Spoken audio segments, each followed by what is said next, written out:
ازيكم يا حبايبي؟ يا رب تكونوا بخير. النهاردة جبت لكم طريقة جديدة لعمل الزبادي. لا هنعمله في مكنة الزبادي ولا هنعمله في الفرن، هنعمله بطريقة جديدة. تعالوا سوا نشوف مع بعض انا عملته كده ازاي، وازاي طلعت الزبادي الوش الجميل ده وشكله كده متماسك وحلو كده ازاي. تعالوا مع بعض نشوف الفيديو للآخر ونقول بسم الله. اول حاجة هجيب كيلو لبن سايب من عند اللبان بالوش بتاعه بخيره، هخليه زبادي دسم دافي بزي دمع العين، مش هيكون سخن معانا. هحط فيه 1.5 معلقة سكر كبار، هدوب السكر كويس في قلب اللبن.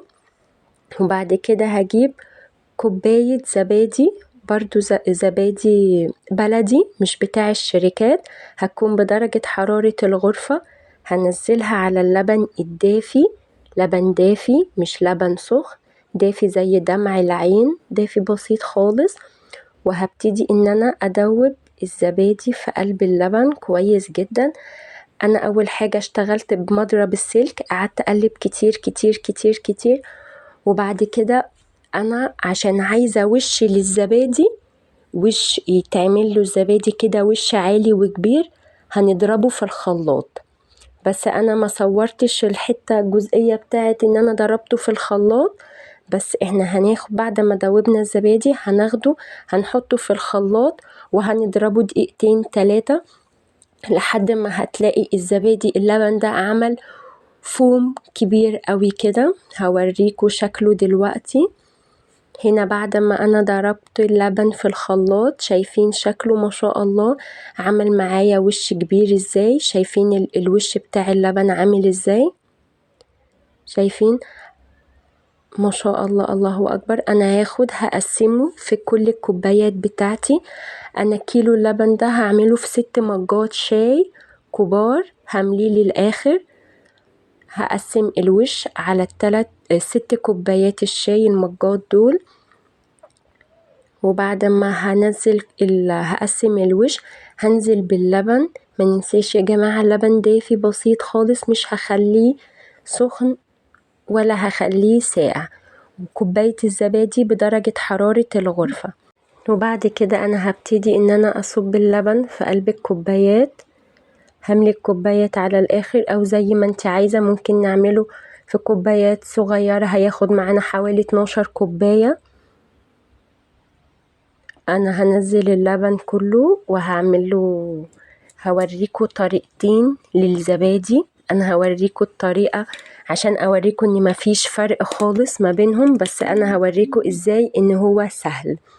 يعني انا هاخد 3 كوبايات من دول ادخلهم في الفرن بالطريقة العادية، وهاخد ال3 التانيين وهحطهم في الميكروويف. هيكون زبادي في الميكروويف وزبادي في الفرن، وهنشوف في الاخر النتيجة عاملة ازاي. انا هجيب طبعا الفرن بتاعي سخن جدا جدا، انا مولعة عليه بقالي تقريبا نص ساعة او ساعة الا ربع. وهبتدي ان انا اسخن مية واحط مية سخنة في قلب صينية كده، مية سخنة مش مية مغلية. دي مية سخنة انا حطيت ايدي قادرة استحملها، مش مية مغلية.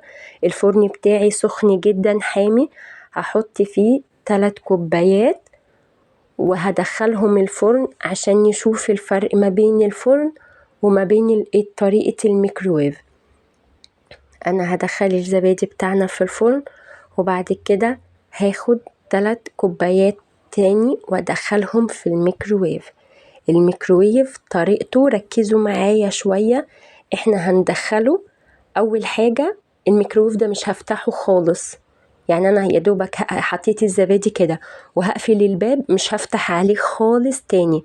اول حاجة هشغل 30 ثانية، واول ما يفصل هشغل 30 ثانية في نفس اللحظة. يعني هشغل 30 ثانية، اول ما يفصل هشغل 30 ثانية كمان.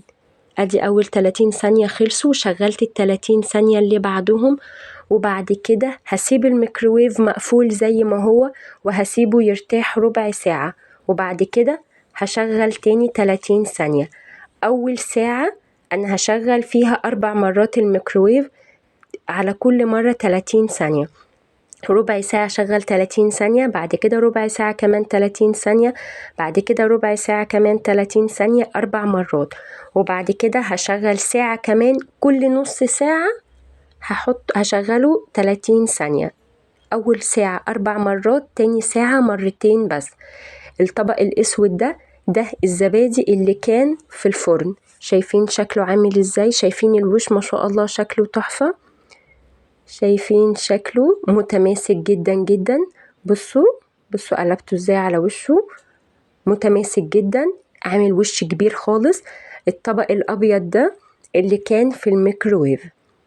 شايفين شكله، شايفين الوش تحفة ما شاء الله، ما فيهوش اي مية خالص خالص خالص، متماسك جدا جدا جدا. والميكروويف طلع بنفس الطريقة. يا جماعة ما نتلخبطش في طريقة الميكروويف. احنا هنشغله 30 ثانية وبعد كده 30 ثانية كل ربع ساعة. اول ما ادخله في الميكروويف هشغله مرتين ورا بعض 30 ثانية وبعد كده 30 ثانية، وبعد كده كل ربع ساعة هشغل 30 ثانية، وبعد أول ساعة هشغل الساعة اللي بعدها كل نص ساعة 30 ثانية. وهنفضل قافلين الميكروويف لمدة ساعتين أو ساعة، وبعد كده هنطلعهم على التلاجة على طول. شايفين شكله ما شاء الله متماسك جدا، مفهوش أي مية، زبادي معملش معايا شرش ولا فصل مني. شايفين طريقة الميكروويف أو طريقة الفرن، الاتنين ما شاء الله ولا حول ولا قوة إلا بالله تحفة. طريقة الفرن أو طريقة الميكروويف، قولولي أنهي طريقة فيهم عجبتكم أكتر. شايفين الوش في أنهي أحلى؟ أنا حاولت إن أنا أبين لكم الوش أكتر من كده، بس أنا مش عارفة أبينه أكتر من كده. قوليلوا رأيكم في الكومنتات، ولو في أي أسئلة أو أي تفاصيل حابين تسألوا عنها إن شاء الله هرد عليها كلها. ما تنسوش يا جماعة لايك واشتراك وتفعيل الجرس عشان يوصل لكم كل جديد، وكومنت حلو زيكم. ولو أي حاجة حبيتوا تستفسروا عنها أنا موجودة برد على الكومنتات. وكل سنة وانتم طيبين، رمضان كريم علينا وعليكم، ينعاد علينا الأيام بالخير يا رب. وما تنسوش الصلاة على الرسول، وكل سنة وانتم طيبين، والسلام عليكم ورحمة الله.